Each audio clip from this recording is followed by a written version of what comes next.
Starostna meja mladostnikov, ki vstopajo v svet spolnosti, se niža. Danes se bomo pogovarjali o tem, kako opremljeni vstopajo v ta svet, saj gre za izkušnje, ki lahko bistveno vplivajo na njihovo nadaljnje življenje. Spolnost je danes prikazana na nešteto možnih načinov, predvsem na svetovnem spletu, torej tudi na socialnih omrežjih, kjer nadzor nad vsebinami skorajda ni mogoč. Zato je odgovornost za varen in prijeten vstop v svet spolnosti pretežno na odraslih oziroma na širši družbi.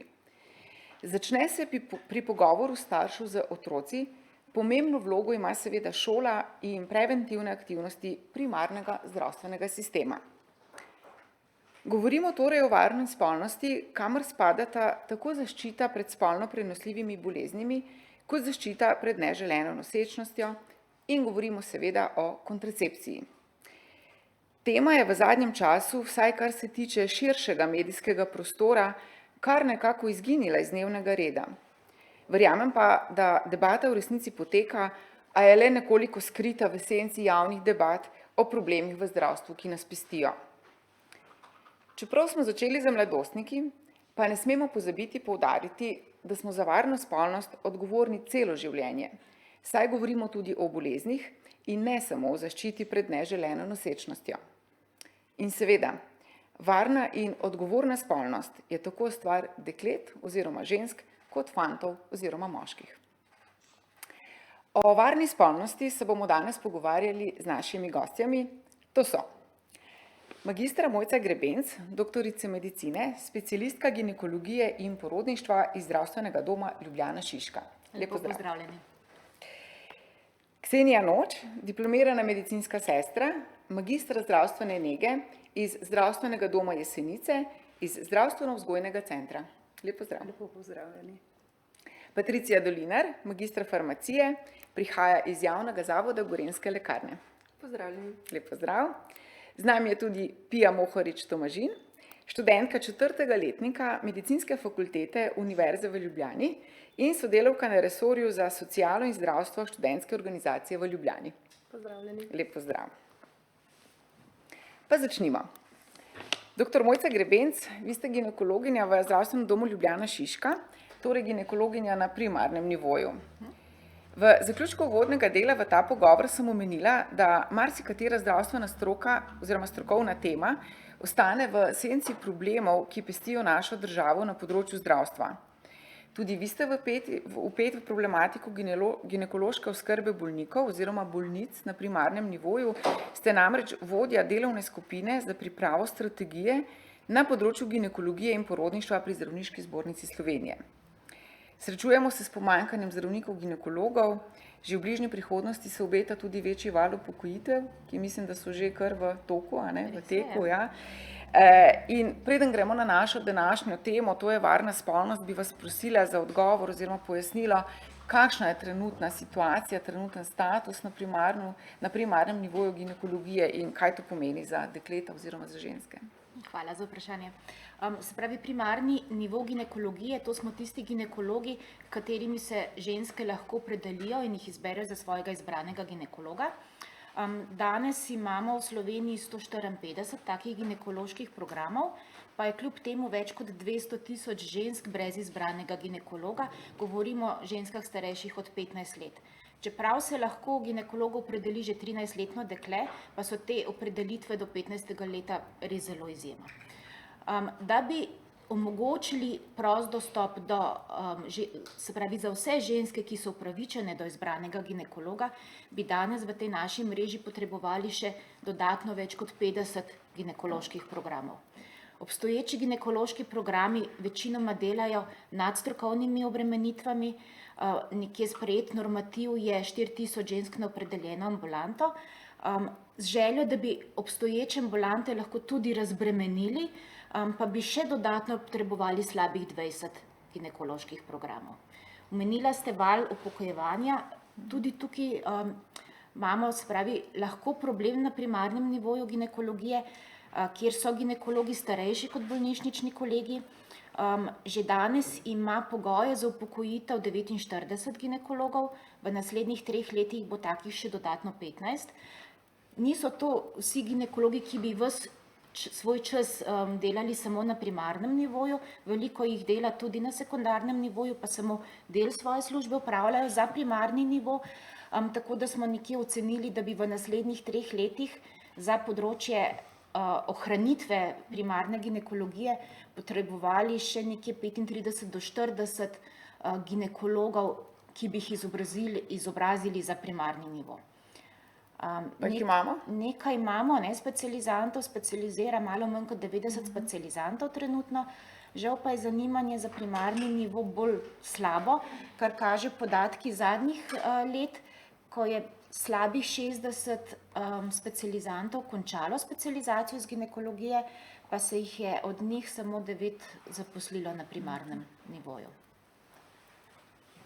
Ne upam si skoraj da vprašati, kaj pomeni to za prihodnost, za obravnavo žensk in deklet.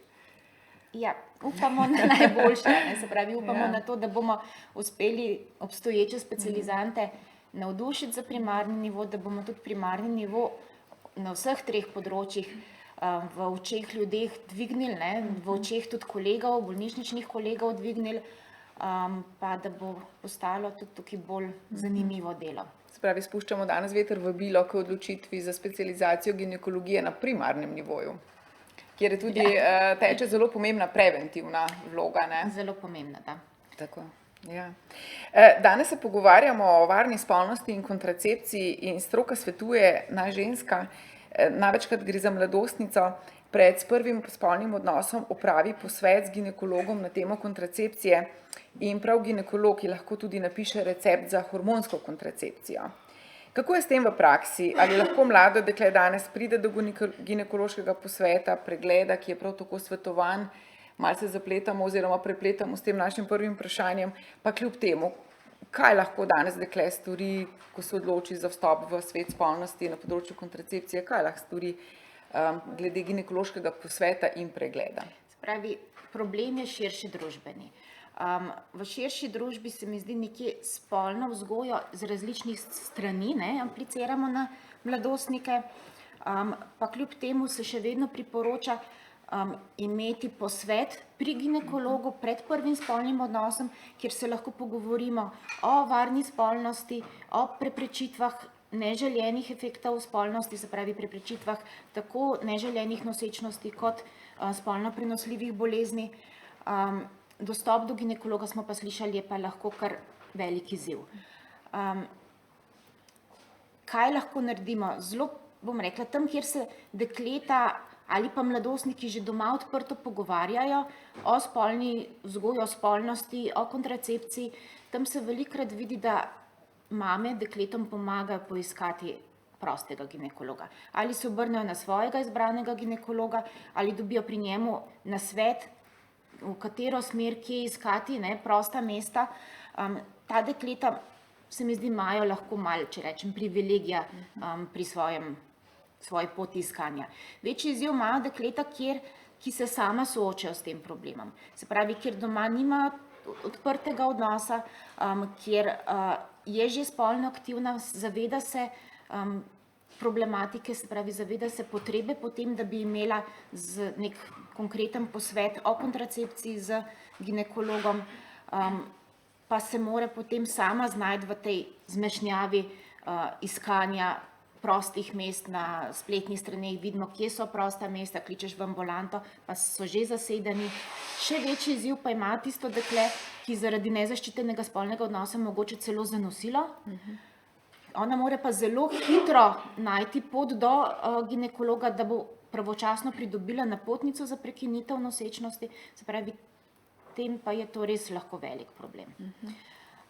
Brez izbranega ginekologa praviloma do napotnice ne moreš priti. Ravno tako je, brez izbranega ginekologa težko prideš do predpisa kontracepcije. Vprašala ste me, ali je potrebno, se pravi, pred izbiro imeti posvet. Ja, seveda, pred prvo izbiro je potreben dober posvet z ginekologom, da ti izbere za tebe najprimernejšo kontracepcijo. Kontracepcijo, katero boš potem tudi učinkovito in dosledno in redno uporabljal. tak posvet si lahko deležen pri ginekologu. Izbrani pediater ali izbrani osebni zdravnik nimajo toliko širokega znanja na tem področju. Lahko pa seveda izbrani pediater ali izbrani osebni zdravnik predpiše recept, v primeru, ko je kontracepcija že uvedena, dekle, žena s tem, takšno kontracepcijo nima nobenih težav, pa je minilo leto in potrebuje nov recept in njenega ginekologa takrat ni. Takrat seveda lahko priskoči na pomoč tudi izbrani pediater ali osebni zdravnik. Aha, izbrani pediater, osebni zdravnik, kako pa je s šolskim zdravnikom? Isto, ne? Se pravi, se šteje med izbranim pediatrom. Ja, okay. In do katerega leta je to možno? Dokler imaš izbranega zdravnika. Pediater oziroma šolski pa samo do... Se pravi, oni imajo izbiro do 19. leta. Potem začnejo na nek način prositi paciente, da si poiščejo izbranega osebnega zdravnika, ker vemo, da je tudi pomanjkanje na tem nivoju, ne morejo zavrniti nobenega pacientka, tudi če je starejši od 19 let. Ampak seveda na račun tega, da potem nimajo prostih mest za mlajše otroke. Ja, seveda, vedno nekdo potem izpade ven. Ne. To se mi je zdelo kljub samo fajn poudariti, nekatere dekleta imajo pravzaprav v tem trenutku samo tega zdravnika na voljo. Ne. Okay. Omenili ste tudi tako imenovane oziroma neželene nosečnosti. Slovenija ima kar dobro statistiko, če lahko temu rečemo, pač dobra statistika neželenih nosečnosti oziroma dovoljenih splavov. Mislim, da ni tudi v porastu to, da splavi niso v porastu, kar je verjetno tudi zasluga za enkrat dobre obravnave, tudi preventivnega dela. Lahko malo pokomentirate, se tukaj bojite strokovnjaki, da bi se situacija lahko poslabšala? Ja, Slovenija zaenkrat je ena izmed najboljših držav, kar se tiče najnižje dovoljene splavnosti med ženskami. Drugače povedano, imamo zelo, zelo nizke številke željenih splavov med ženskami. Lahko se prav tako pohvalimo, da imamo izredno nizke številke, smo med najboljšimi na svetu, kar se tiče željenih splavov med mladostnicami in tudi kar se tiče številk mladostniških nosečnosti. Se pravi, izredno dobre podatke, radi se s tem pohvalimo. Zasluge za to sigurno te zasluge pripisujemo primarni ginekologi z našim strokovnim svetovanjem, kar se tiče kontracepcije, kar se tiče tudi varne spolnosti. Prav tako se zasluge lahko pripisujemo dejstvu, da je v Sloveniji hormonska kontracepcija dostopna preko recepta, krita preko osnovnega zdravstvenega zavarovanja. To pomeni, da dekle, ki mora seveda imeti izbranega ginekologa, da je lahko recept predpiše, s tem receptom v lekarni kontracepcijo dvigne in za njo ne rabi nič doplačati. Okay, bomo to še enkrat poudarili, kar je zelo pomembno potem za magistro farmacije. Drugače pa naj povem, da smo naredili tudi krajšo anketo med mladimi v sodelovanju s študentsko organizacijo v Ljubljani in smo dobili nekaj zelo zanimivih odgovorov. In kar ste omenili, dr. Grebenc, kako se mladi informirajo o spolnosti in o kontracepciji, poglejmo, kakšni so odgovori tudi v anketi. Lepo prosim, če nam pokažete tale graf. Torej, kje mladi iščejo informacije o spolnosti in pa o kontracepciji, vidimo, da je zelo velik odstotek predvsem na spletu in pri prijateljih, pa tudi pri strokovnjakih, se pravi pri ginekologih in pa v ambulantah. Tako da bi mogoče še enkrat poudarili, da je kar pomembno, kaj se lansira na splet, kaj se tam najde, čeprav je to v bistvu okolje, ki ga najtežje nadzorujemo. Tako da mislim, da ste prav vsi aktivni tudi tam v smislu stroke in bi tudi vas, gospa Noč, vi ste medicinska sestra, diplomirana medicinska sestra in pa magistra zdravstvene nege, vodite zdravstveno-vzgojni center v zdravstvenem domu Jesenice, vprašala, kakšne naloge izvajate, kaj je vaše poslanstvo in vem, da ste zelo aktivni tudi na spletu, kar smo zdaj videli, da je zelo pomembno. Ja, hvala za vprašanje. Ja, prihajam iz specifične službe, če lahko tako rečem, v zdravstvenih domovih, povsod po Sloveniji obstajajo te službe, zdravstveno-vzgojni center, nekaj zdravstvenih domov oziroma kar nekaj čez 30 ima že preoblikovan Center za krepitev zdravja in to so dejavnosti, ki združujejo preventivno delovanje v nekem zdravstvenem domu na več nivojih. Tako recimo vsebuje pripravo na porod in starševstvo, pa vzgojo za zdravje predšolskih, šolskih otrok, mladine, potem zobozdravstveno vzgojo in pa programe za odrasle, ki se imenujejo sicer Skupaj za zdravje. To so te delavnice, ki jih poznate bolj pod imenom zdravo hujšanje, zdravo jem, psihoedukativne delavnice. In tako funkcioniramo tudi mi kot zdravstveno-vzgojni center na Jesenicah. Zdravstvena vzgoja ima v Sloveniji eno tako dolgo tradicijo, se pa zadnjih 13 let lepo komponira v sistemsko delovanje. Torej, Nacionalni inštitut za javno zdravje je tisti naš krovnik, ki je oblikoval strategijo vsebine zdravstveno-vzgojnega delovanja, tako da se po vseh vrtcih in šolah v Sloveniji na isti princip nekje izvaja zdravstveno-vzgojno delo, oziroma kot imenujemo to vzgoja za zdravje. V vrtce in šolske prostore vstopamo medicinske sestre, izvajalke, specializirano torej usmerjene v tako delovanje z določenimi pedagoškimi znanji, s dodatnimi znanji z določenih področij, ki jih pokrivamo. Tako to je. Je pa ena naša velika moč in tudi dolžnost zdravstveno-vzgojnih centrov in centrov za krepitev zdravja delovanje v lokalni skupnosti. In tukaj seveda izkoriščamo tako lokalno skupnost, če lahko rečemo živo, se pravi, se izvajajo razni dogodki, razne promocije, se hodi v krajevne skupnosti po terenu in pa seveda družabna omrežja, ki imajo pa spet zelo pomembno moč v današnjem času. Tako da in mi smo to s pridom izkoristili, že zdaj pa že kar, se pravi, nekje smo aktivni od leta 2017, predvsem na Facebooku, tam dobimo ciljno publiko, ne dobimo sicer toliko mladih, mladi so bolj usmerjeni Instagram pa TikTok, ampak dobimo pa njihove starše in vse ostale, ki želimo, da se jih določene preventivne vsebine dotaknejo, jih informirajo, ozaveščajo. Se vam zdi, da se v virtualnem svetu mladi, pa tudi ostali, malo starejši, bolj odprejo kot pa v realnem svetu? Ja, v spletnih klepetalnicah, se pravi v nekih zasebnih sporočilih dobimo ta vprašanja. Se mi pa zdi, da kar se mladih tiče in pa tematike, ki jo danes delamo, da še zmeri ne odtehta pogovor v živo. Da je več vredno, več informacij damo ali pa več zanimanja imamo, kadar vstopimo v šolski prostor ali pa na naših dogodkih, kjer dobimo mlade. Doktor Grebenc, vi ste prikimali? Ja, se strinjate s tem? Predvsem se mi zdi, da še toliko bolj pomemben individualni pogovor, kar se pri meni v ambulanti dekle veliko bolj odpre. Prej smo na grafu videli, da dosti manj podatkov dobijo od medicinske sestre, tam je mogoče majčkeno večji ferker pri nas, pred ambulanto, pri meni je posebej malo bolj intimni prostor, kjer dam dekletu možnost, da odpre vprašanja, da vpraša tisto, kar jo zanima, pa se v razredu ne bi upala vprašati. Pogovor na 4 oči, torej, ne? V razredu si predstavljam, so sošolci, sošolka, verjetno je nekoliko težje se izpostaviti.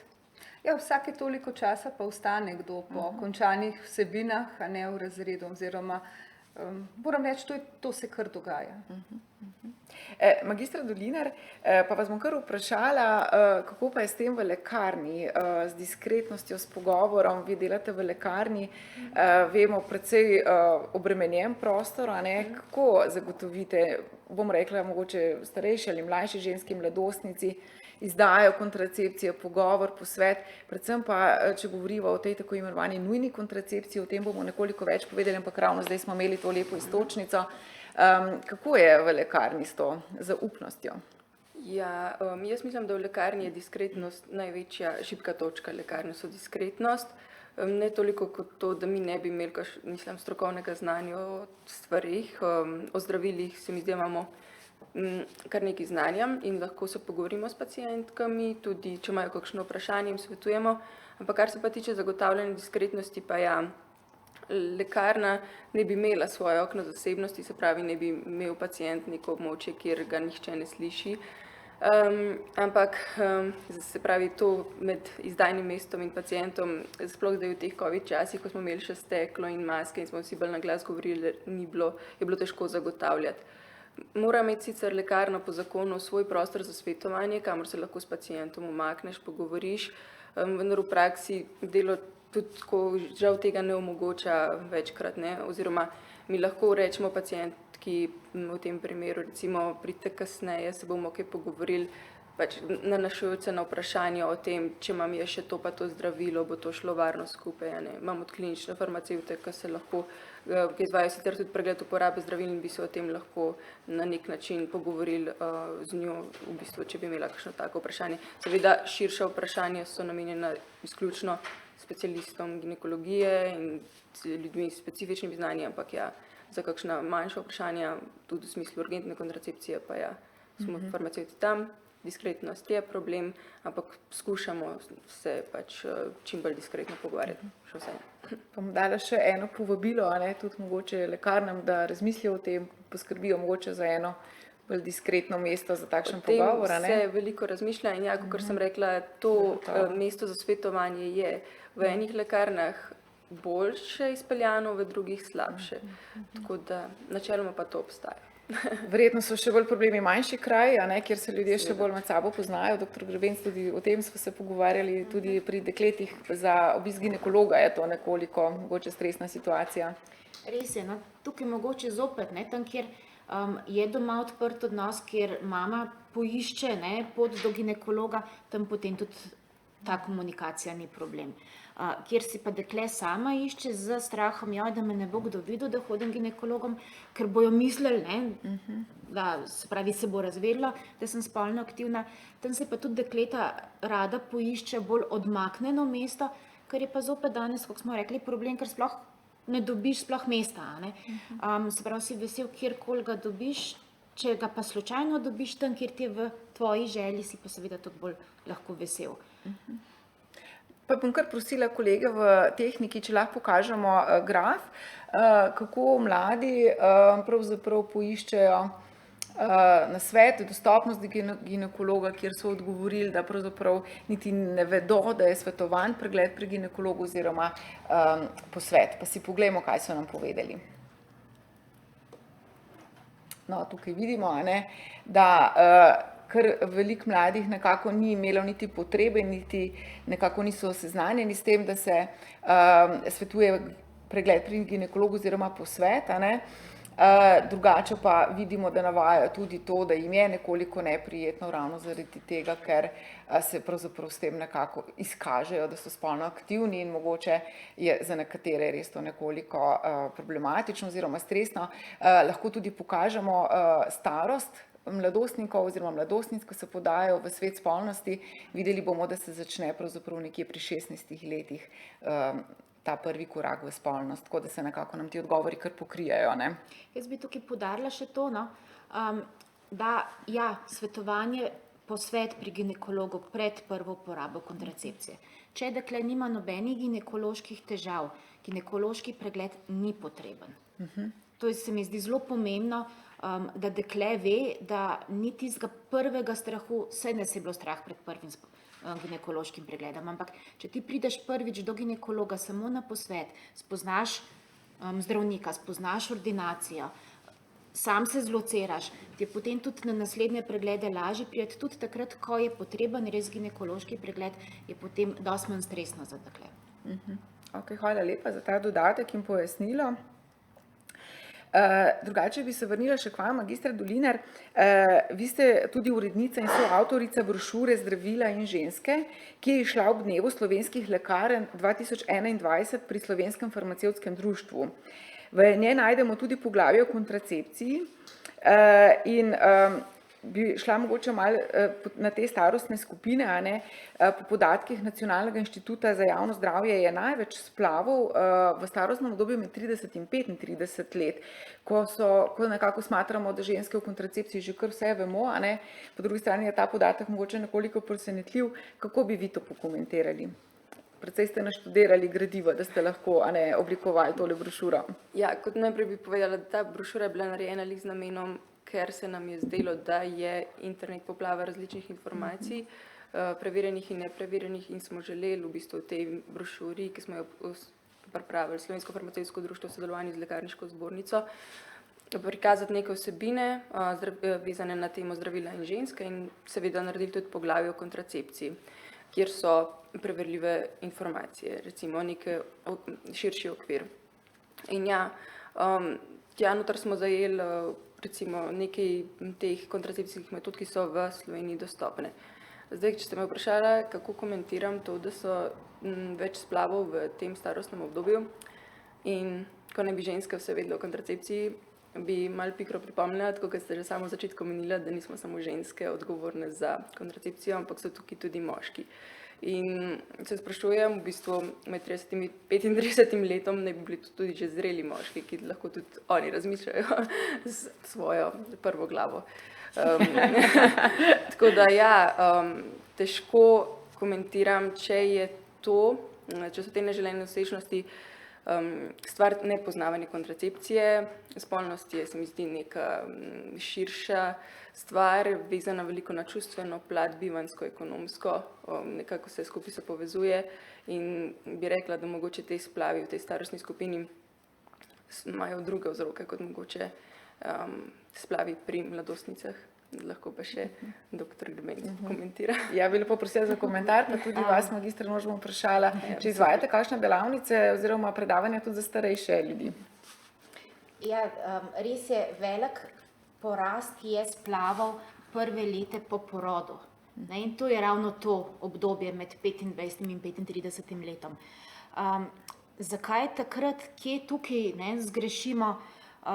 Zelo pomembno je z naše strani, da naredimo konkreten posvet o kontracepciji po porodu. Že včasih celo ob zadnjih pregledih v nosečnosti. Po porodu se seveda mlada mamica sooča z vsemi drugimi težavami. Tudi kontracepcija oziroma spolni odnosi jo prve tedne ponavadi prav nič ne zanimajo, ker je utrujena, neprespana od noči in je otroček tisti, ki je prioriteta. To se pa potem kmalu spremeni. Opozarjamo, da doječe mame lahko dobijo progesteronsko kontracepcijo, o tem bomo potem tudi kasneje govorili, ker je varna za doječe mame. Dojenje je relativno dobra zaščita, je ena od oblik naravnih metod, je pa relativno dobra. To pomeni, da mora mama pod prvo polno dojiti, se pravi nič dodajanja, med dvema obrokoma dojenja ne sme biti več kot 6 ur presledka in seveda, čim je prva prespana noč, ko se že te ure razmaknejo in se mama vesela lahko končno malo naspi, pozabi, da je to več kot 6 ur in od takrat naprej ne moramo več računati na dojenje kot na neko obliko zaščite. Se redko zgodi, pa se tudi zgodi, da se kljub polnemu dojenju, kljub krajšim obdobjem med dojenji, že prej pokažejo menstruacije, seveda čim pride do prve menstruacije, do prve menstrualne krvavitve, moramo tudi razmisliti o drugi kontracepciji. Še enkrat poudarjam, kontracepcija je stvar obeh. Se pravi ženske in moškega. In tukaj je potreben konsens, katera oblika kontracepcije pa komu odgovarja. Lahko je ženska sicer primerna za hormonsko kontracepcijo, pa ne jo osebnostno ne odgovarja. Tam je potem na paru, da se dogovori, kdo bo poskrbel za zanesljivo zaščito. Super, hvala lepa za ta nasvet, se mi zdi, da je res zelo na mestu. Magistra Noč, kako je torej s programi za mogoče starejše ženske in moške, pri vas izvajate kaj takega, kako je mogoče sicer praksa vzgojno-preventivnih programov oziroma centrov? Ja, zdaj pri odraslih so te naše strukturirane delavnice predvsem za ljudi z določenim tveganjem za nastanek srčno-žilnih obolenj, predvsem so v to usmerjene. Seveda porast telesne teže je včasih lahko vezan tudi na se pravi, ali menopavzo, ali kakršnekoli druge težave, kjer se prepleta tudi spolnost, ne?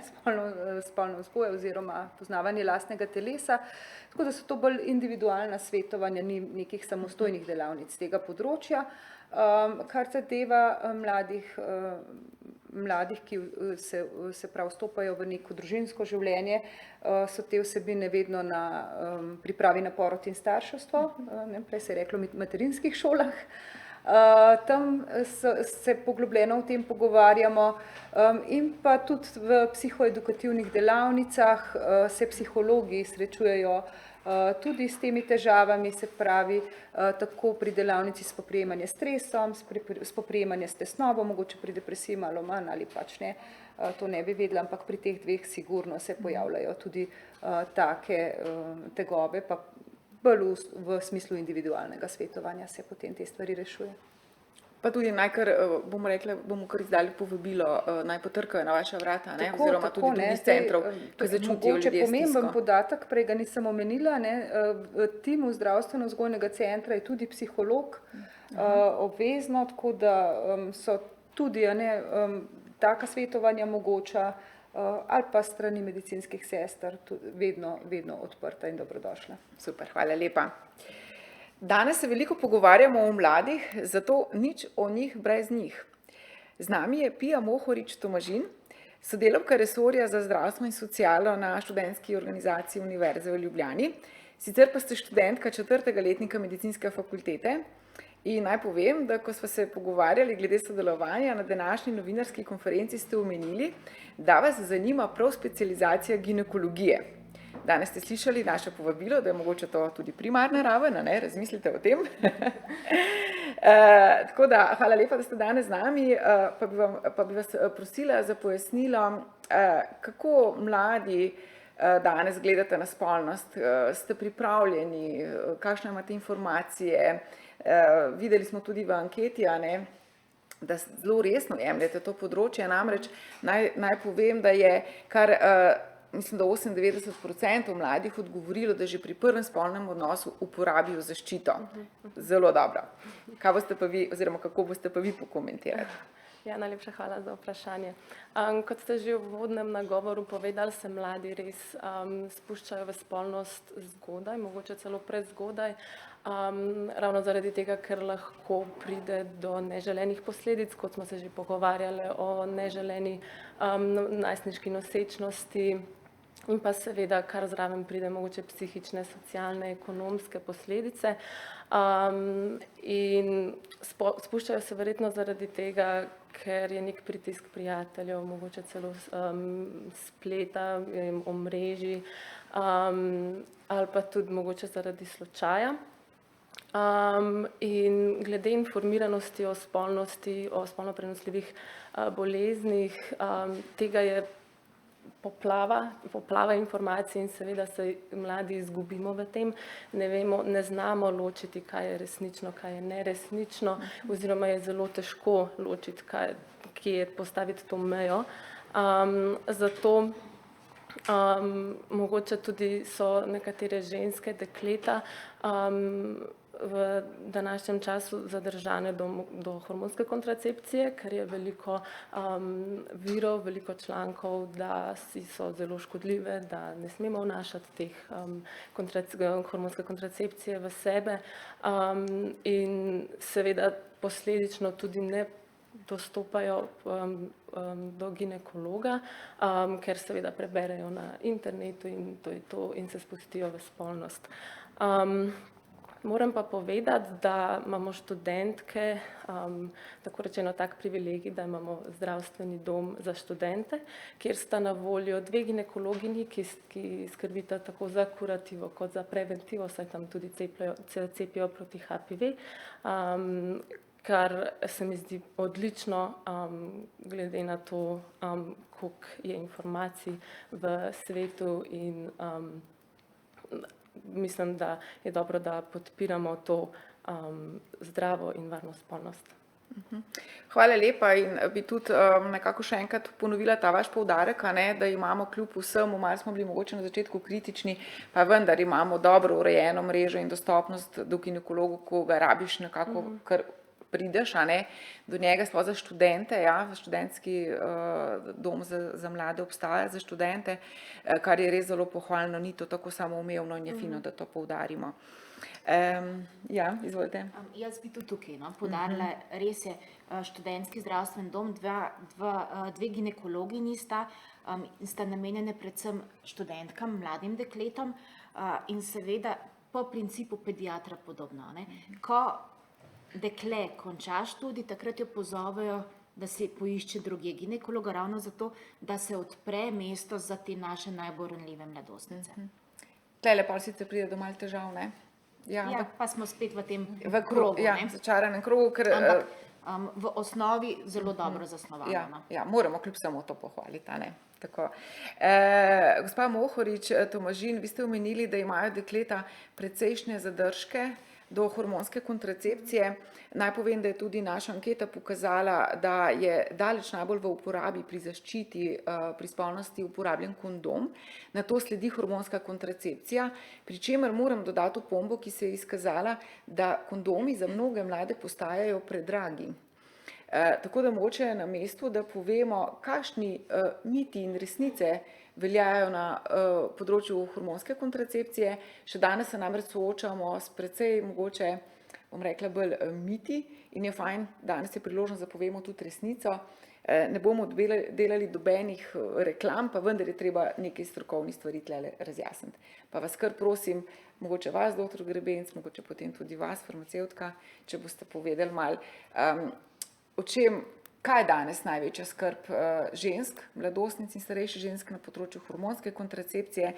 Jaz sem precej pobrskala po internetu in vidim, da se najde kar precej literature, ki govori proti hormonski kontracepciji, še na precej, bi rekla, mogoče temelječih res na nekih zastarelih teorijah, mitih. In so te članki napisani precej strokovno. Tako da človek resnično težko, bi rekla, sfiltrira, kaj drži in kaj ne. Tam se Pija strinja z mano, Tako da vaju prosim za komentar. Mogoče lahko jaz najprej povem res nekaj mitov, ki jih bo potem dr. Grebenčeva utemeljila bolj strokovno. Jaz veliko teh mitov namreč slišim s pult. En izmed njih so, da povzroča neplodnost pri dolg časa jemanja. Seveda potem so vsi te povezani z neželenimi učinki, debelost, glavoboli, da povzroča infarkte, tromboze, kaj v tem smislu. Največja skrb je ta neplodnost. Pa vse te raka seveda se bojijo potem, če bi jemale predolg časa hormonsko kontracepcijo. To so eni najpogostejših, ki jih jaz dobim.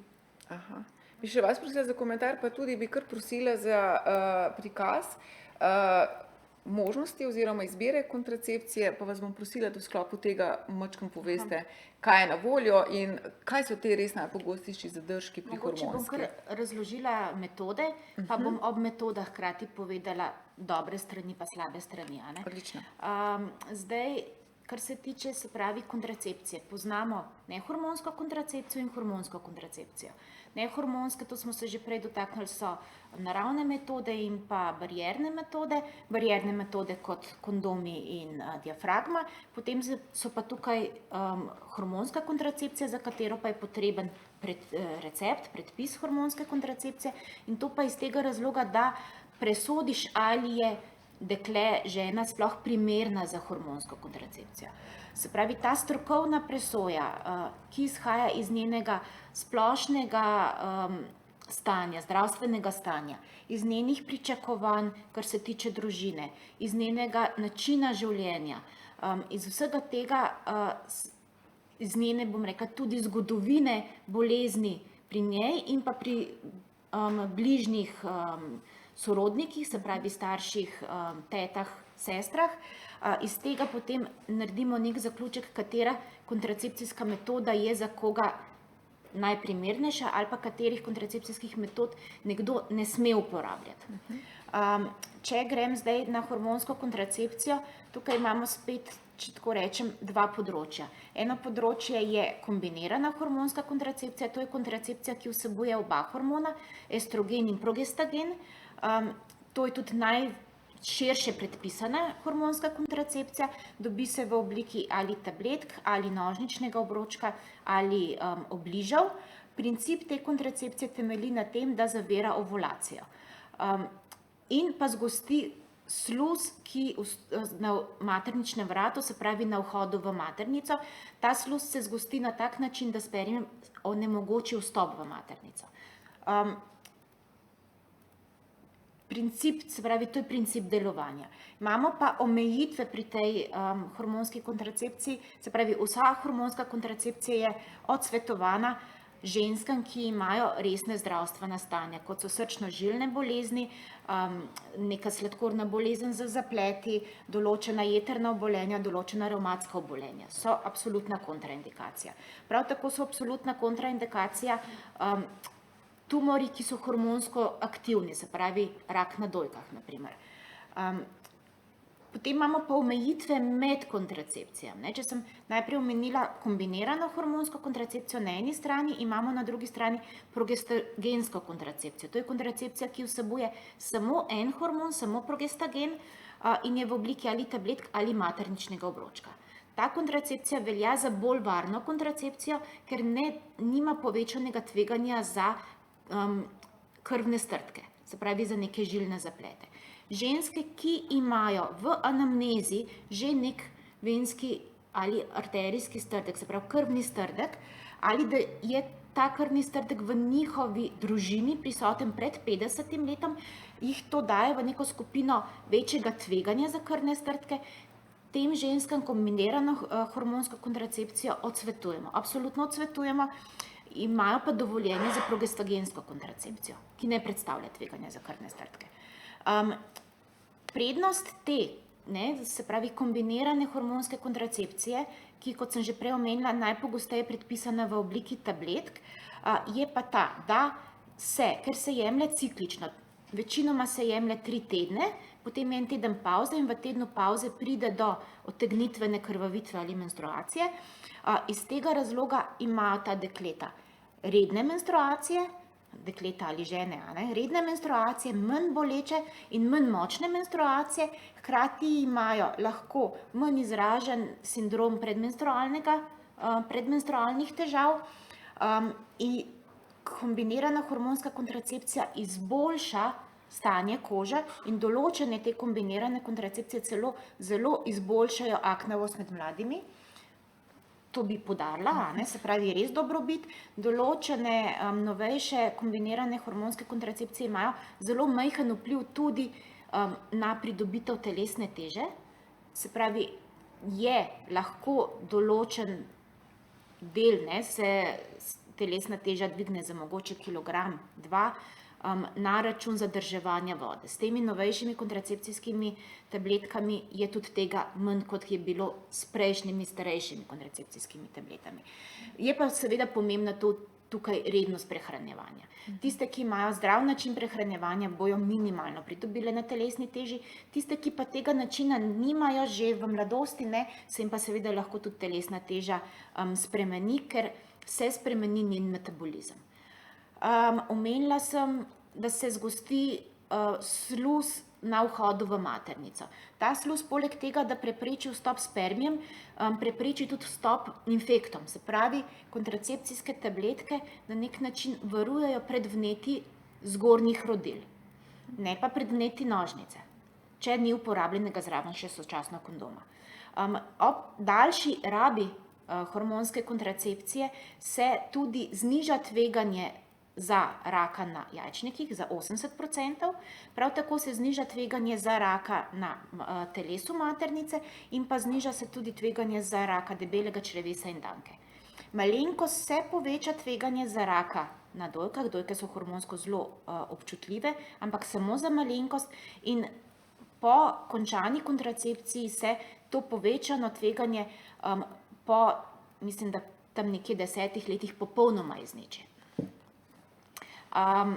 Se pravi, to so pa dobrobiti hormonske kontracepcije, hkrati kombinirana hormonska kontracepcija prav tako blagodejno deluje na simptome policističnih jajčnikov.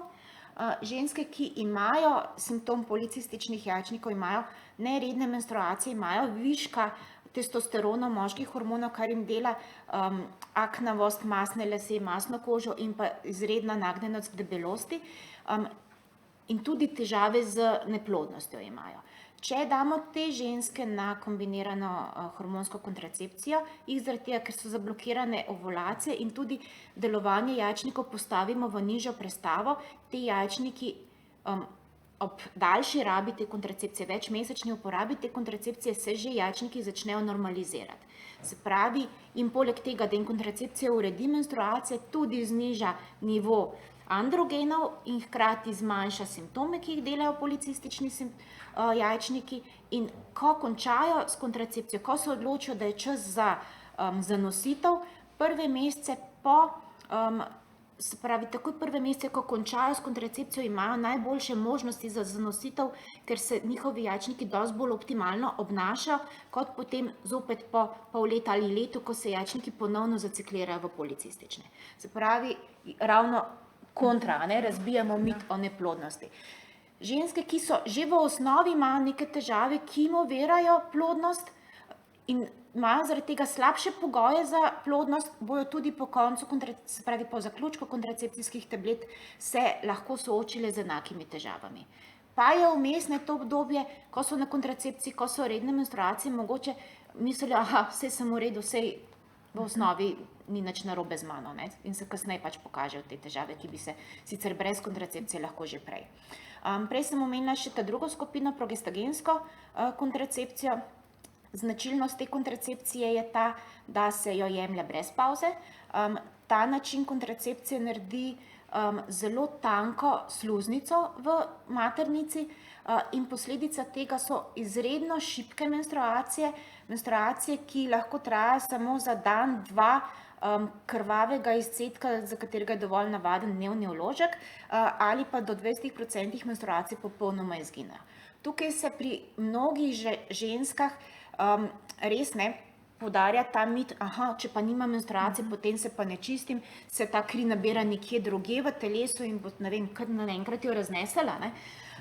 Ne, ni res. Se pravi, ker deluje kontracepcija na princip, da tako zniža estrogenske receptorje v sluznici maternice, da njen lastni estrogen te sluznice maternice ne debeli, se ta sluznica, nima materijala, da bi krvavela. In zato so tako šibke menstruacije. In to je v bistvu dobrobit te kontracepcije.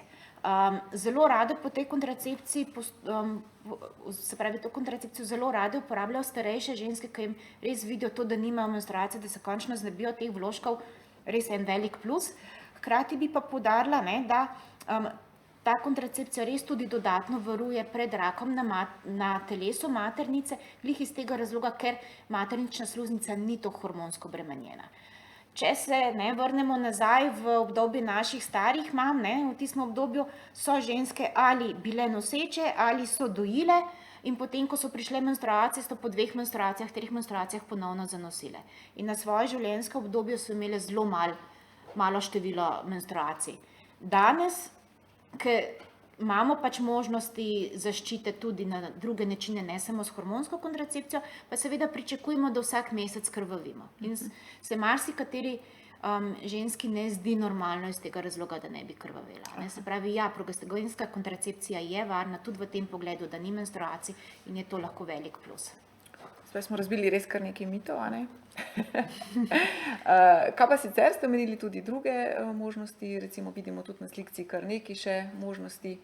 Omenila sem obliže, omenila sem vaginalne obročke, te dva spadata med te, se pravi, kombinirane hormonske metode, potem je materni vložek, imamo 2 materna vložka, eden je z makrom, ta nima nobenih hormonov in se ne vpleta v cikl žene, ampak bakrovi ioni preprečujejo gibljivost spermijem. Jaz rečem, da rata spermiji mal blesavi, pa se vrtijo bolj okrog svojega repa in ne znajo napredovati v pravo smer.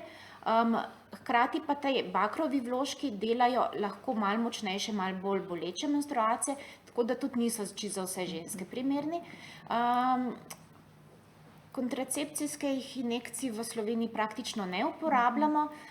Kondome diafragme sem že omenila, gre za barierno metodo, ki je prosto dostopna v lekarni. Potem sterilizacija je neka taka dokončna oblika, sterilizacijo ali vazektomijo, se pravi sterilizacija govorimo, ko pri ženski prekinemo jajcevode ali jih popolnoma odstranimo, zato je potreben operativni poseg. Vazektomija pa je poseg, kjer pri moškim semenovod prekinemo in s tem preprečimo, da so v izlivu prisotne semenčice. Pa naj poudarim, da še vedno moški po vazektomiji čisto popolnoma normalno funkcionirajo, hidravlika se jim nič ne spremeni, količina, izgled, okus sperme ostane enak, samo če bi gledali pod mikroskopom, v tej tekočini ne bi bilo plavalcev. Pa naravne metode, mislim, da smo že tudi omenili. Smo tudi že, poudariti moramo, kombinirane zaradi tudi spolno prenosljivih bolezni, ne samo zaščite pred neželeno Ja, seveda, nosečnostjo, že prej sem omenila, da kontracepcijske hormonske tablete varujejo pred vnetji zgodnjih rodil, ne pa pred spolno prenosljivimi boleznimi.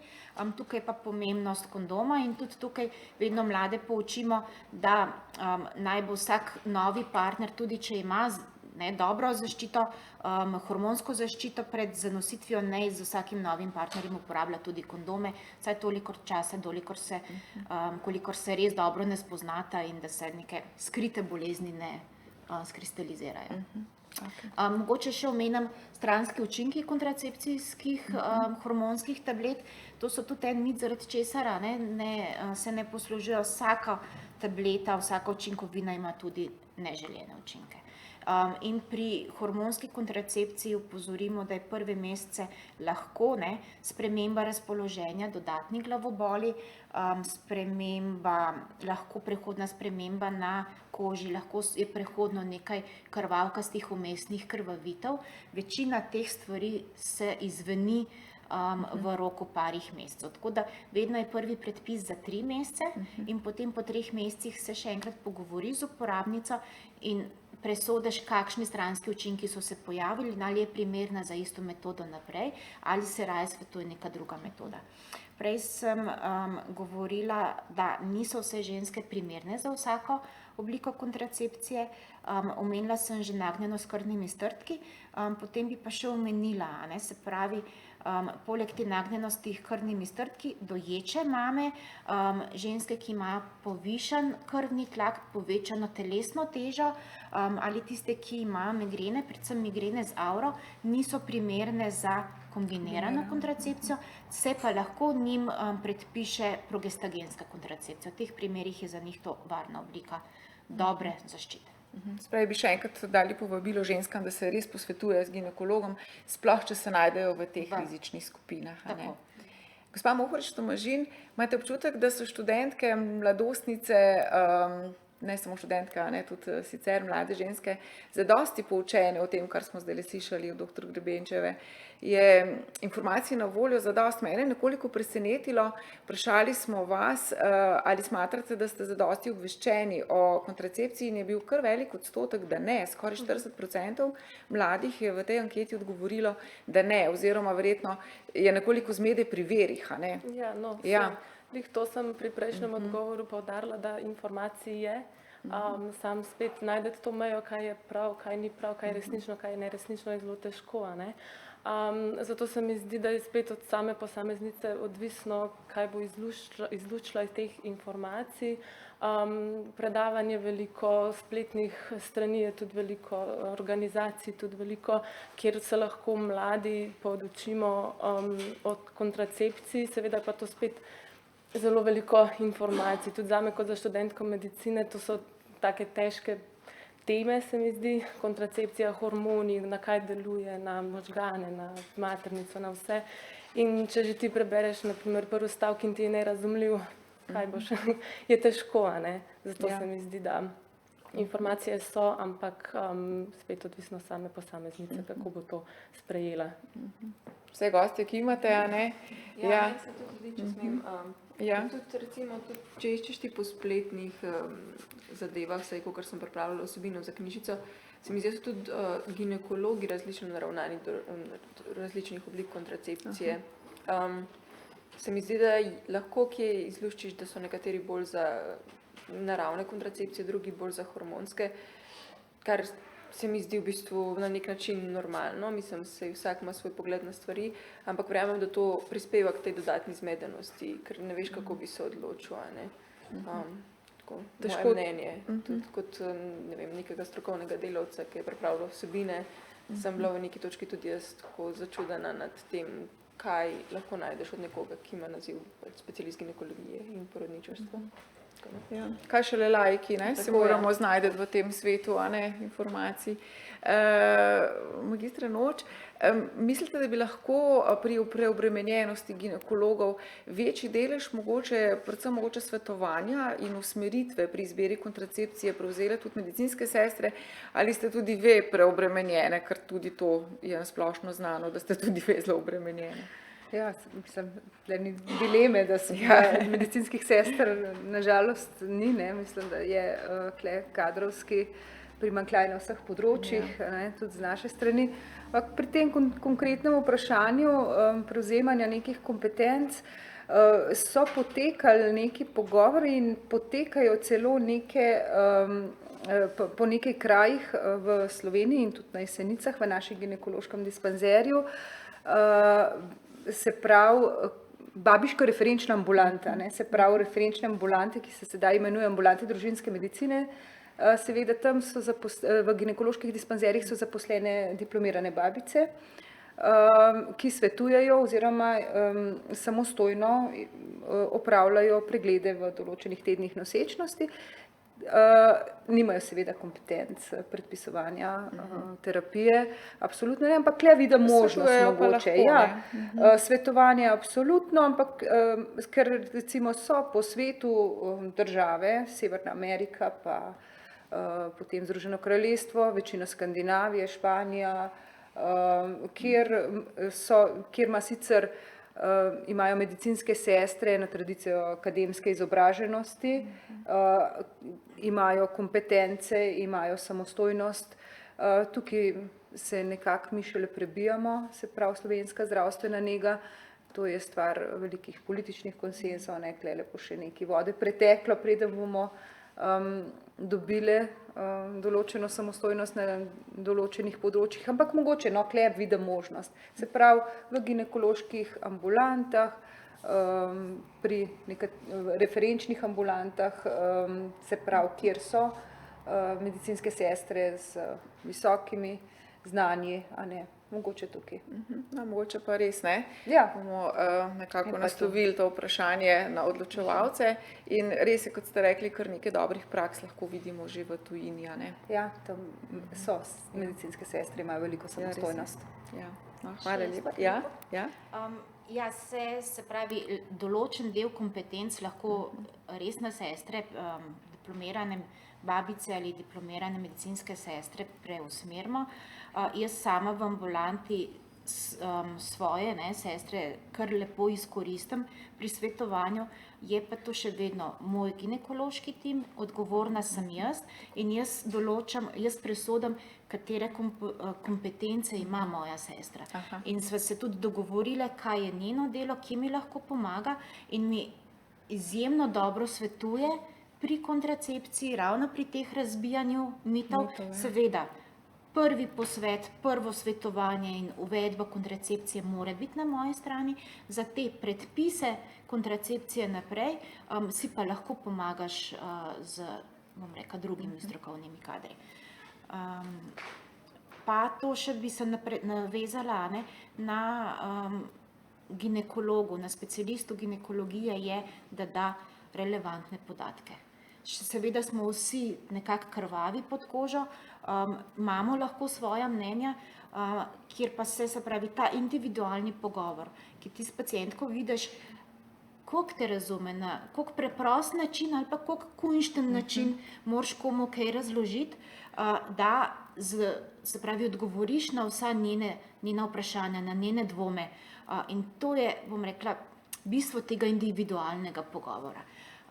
In tukaj moramo imeti pač, bom rekla, primarni ginekologi to možnost oziroma izkušnjo dobre komunikacije, pa čuta za pacientko, ki pa se, bom rekla, tudi ta najin odnos s pacientko se razvija preko obiskov.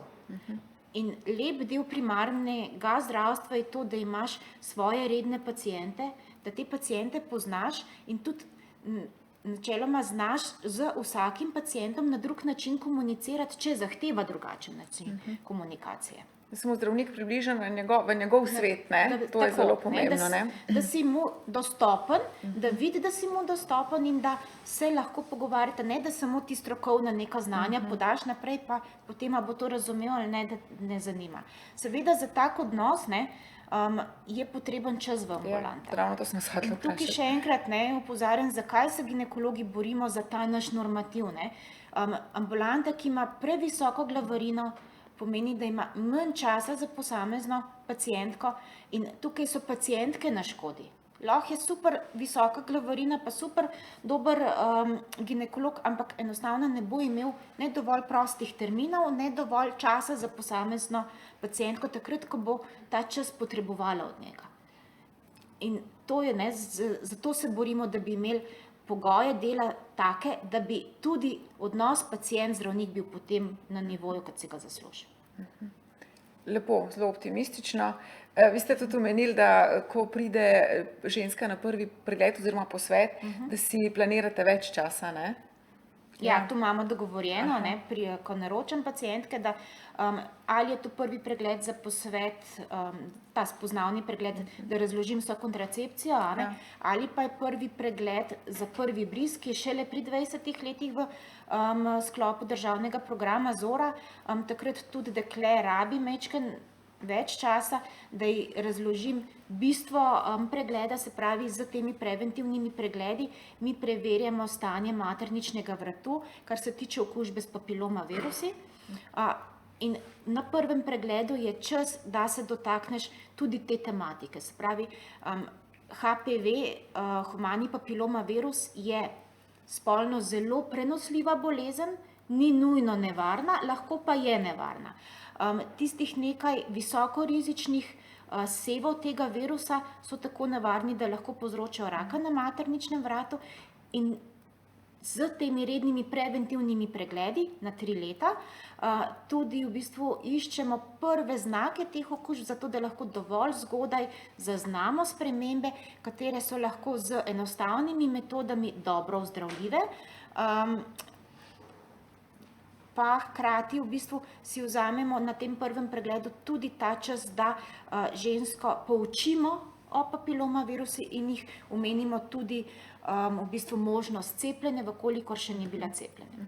Tudi vi na to opozarjate, ne, magistra? Ja. Seveda, mogoče je, moram se na tisto nazaj vrniti, na najnižji odstotek, se pravi mladostniških nosečnosti in splavov v Sloveniji. Mogoče imamo pa tudi mi eno tako pozitivno vlogo, pomembno vlogo, preventivno. Namreč vstopamo zdravstveno-vzgojnim delom s delavnicami in predavanji v vse razrede osnovnih šol in seveda se pri vsebinah prepleta tudi spolna vzgoja, primerno starosti otroka oziroma vsebini, ki je v tistem razredu obravnavana. Pridemo po 2 šolski uri v vsak razred.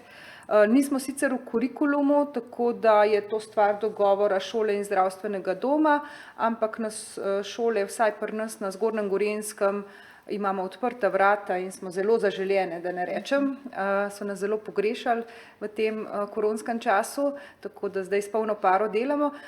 Naprimer, kako se prepletajo te vsebine, recimo v 5. razredu, ko se pogovarjamo o rakih, takrat se dotaknemo tudi raka na materničnem vratu in povemo, da je povzročitelj lahko tudi humani papiloma virus in da bojo naslednje leto v 6. razredu imeli možnosti cepljenja. Na ta način. Seveda v osnovni šoli se skušamo približati zdravstveno-vzgojnim delovanjem glede spolne vzgoje staršem, tudi na roditeljskih sestankih, ravno sestank v zvezi z odločitvijo za cepljenje proti HPV-ju je ena taka priložnost, ko rečemo staršem, zdaj je čas, da se pogovarjate tudi mogoče o spolni vzgoji, o spolnosti, na otrokom primeren način, proti čemu se bojo cepili, če se boste seveda za to odločili, zakaj je to pomembno. Zdaj, sama spolna vzgoja v ožjem pomenu besede, to se pa pogovarjamo šele v 9. razredu.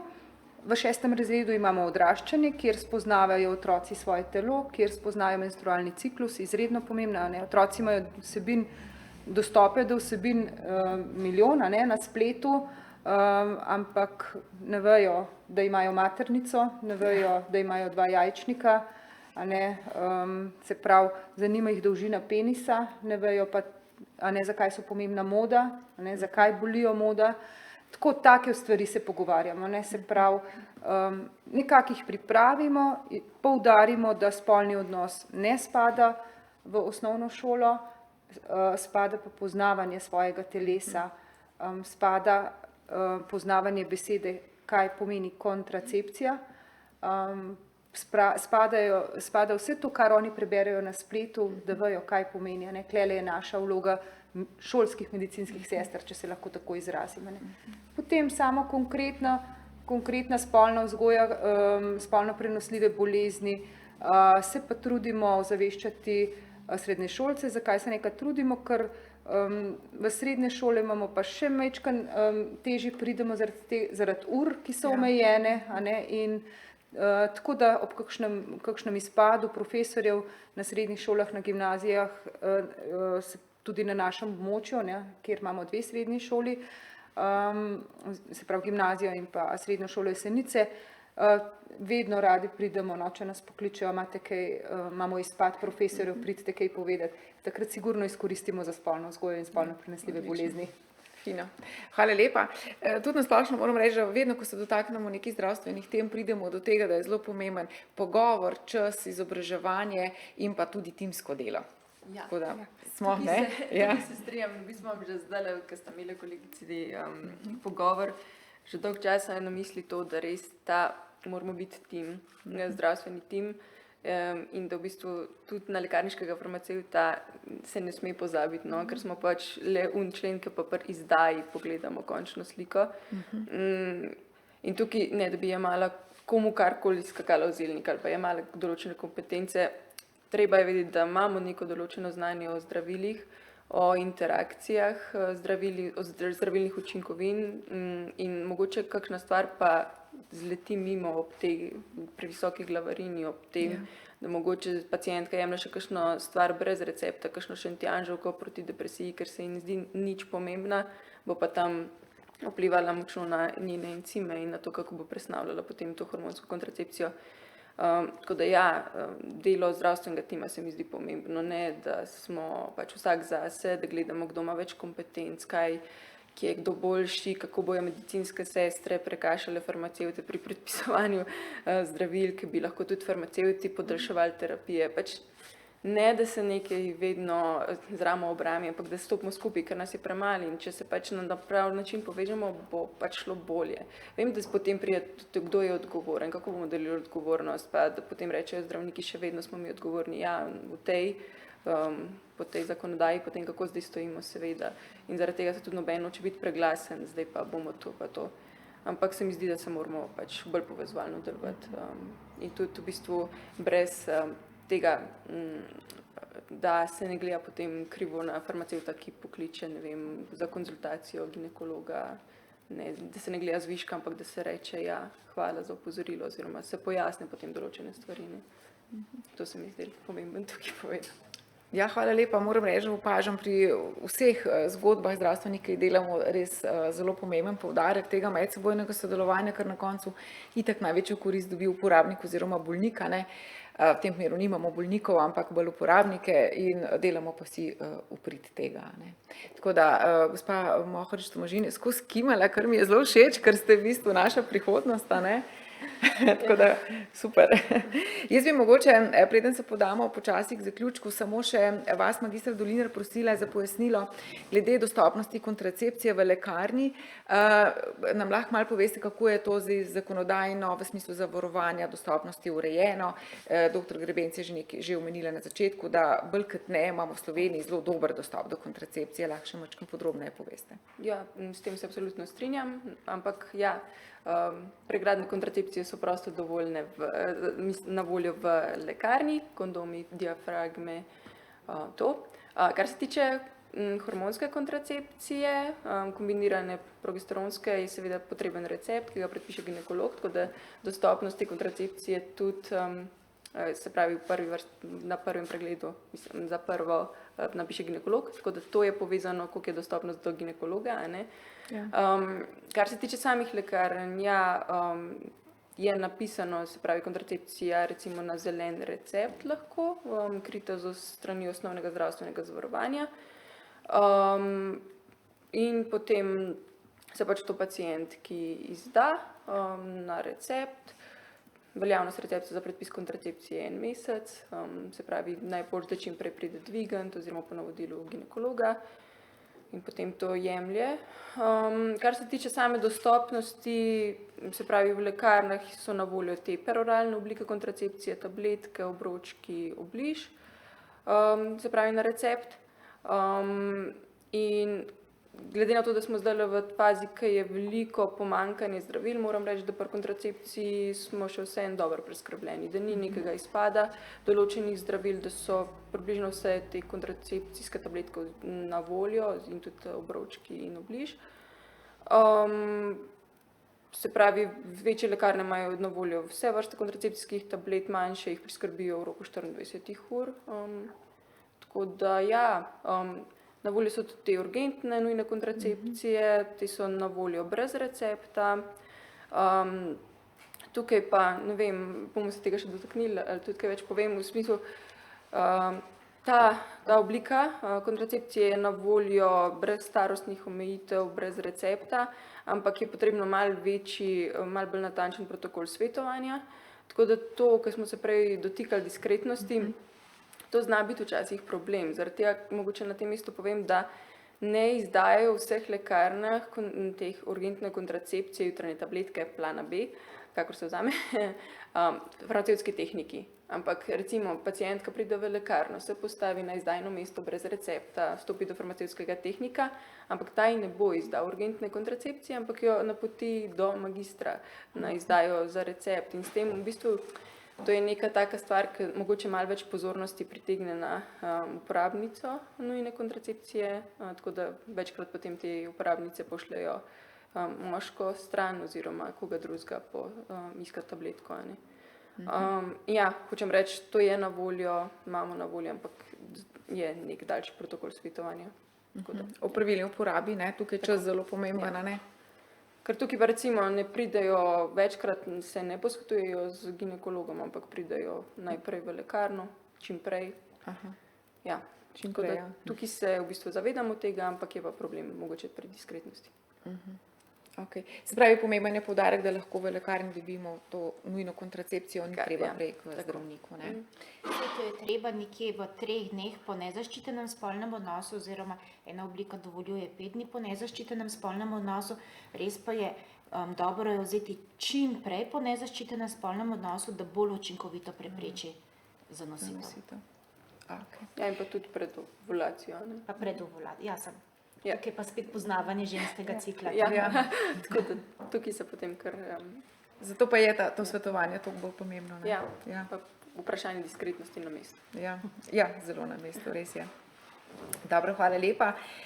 Torej, danes se veliko pogovarjamo o mladih in mladi so, kot smo videli, zelo odgovorni in pa tudi zelo aktivni. In danes imamo tukaj z nami še dva gosta, ki lepo prosim, da se nam pridružita v zadnjih minutah današnjega pogovora, kar prosim, če se usedeta.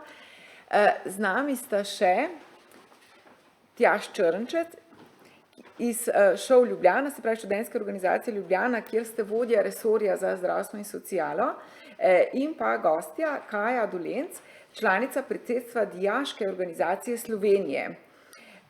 Torej, obe organizaciji zelo tesno sodelujeta, se tudi veliko ukvarjata s področjem zdravja in sociale na področju mladih. Pa bi vas malo prosila, oziroma bi vas prosila, če lahko povesta, kje sodelujete, kje se podpirate vaše organizacije, kako teče in seveda predvsem mogoče dijaki, kaj pa vi počnete na področju zdravja in sociale, pa mogoče tudi varne spolnosti, ki smo videli, začne se že kar tam pri 16 letih. Ja, najprej bi se zahvalila za tole priložnost in začela bi v bistvu z našim pozivom za priskrbo v bistvu brezplačnih higienskih pripomočkov v javnih izobraževalnih ustanovah. To je v bistvu neko sodelovanje med dijaki in študenti in nekaj srednjih šol je v bistvu že pokazali primere dobrih praks, kar pa mi želimo, da se prenese tudi med ostale javne izobraževalne ustanove. Prav s tem namenom smo pa tudi 8. marca sodelovali z študenti in dijaki po Sloveniji, ko smo po srednjih šolah in fakultetah v bistvu delili brezplačne menstrualne pripomočke.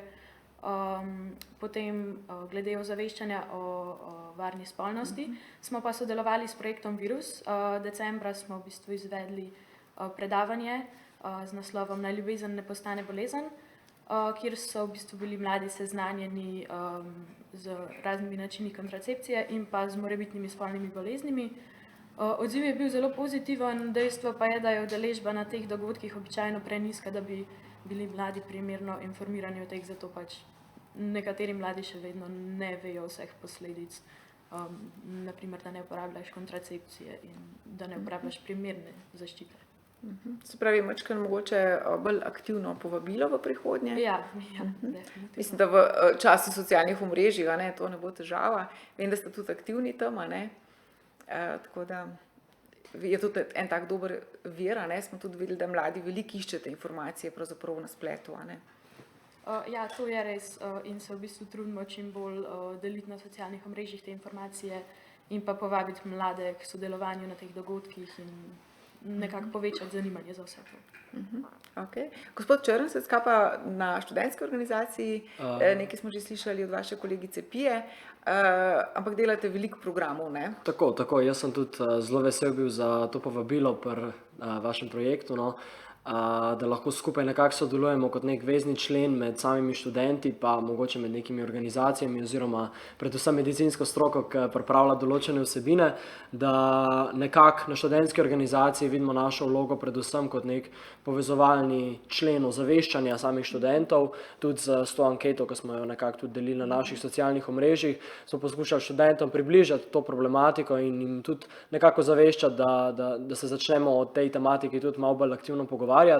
Zdaj, naše aktivnosti so zajemale tudi, tako kot je že Kaja omenila, 8. marca deljenje brezplačnih higienskih menstrualnih pripomočkov po vseh fakultetah, po vsej Sloveniji dejansko in pa tudi po srednjih šolah.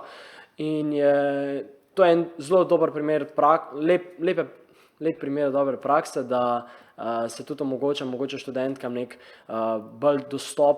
večja dostopnost do teh higienskih pripomočkov, kar se tudi še naprej zavzemamo tako na ŠOU v Ljubljani, kot tudi na nacionalnem nivoju.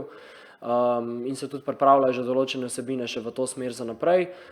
Predvsem pa smo tudi, poleg sodelovanja za 8. marec, smo tudi 1. decembra delili kondome po fakultetah in srednjih šolah in tudi v sodelovanju že tudi z Društvom študentov medicine Slovenije in pa tudi s projektom Virus smo pripravili 1. decembra okroglo mizo, kako se ljubiti kot grški bog.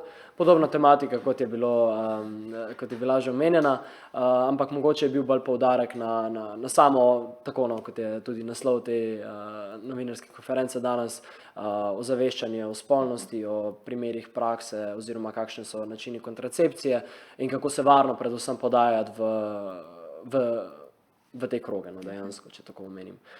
Je pa naše poslanstvo na resorju za socialo in zdravstvo usmerjeno tako, se pravi, ozaveščanje, kot tudi razne projekte, ki jih organiziramo na zdravstvenem vidiku.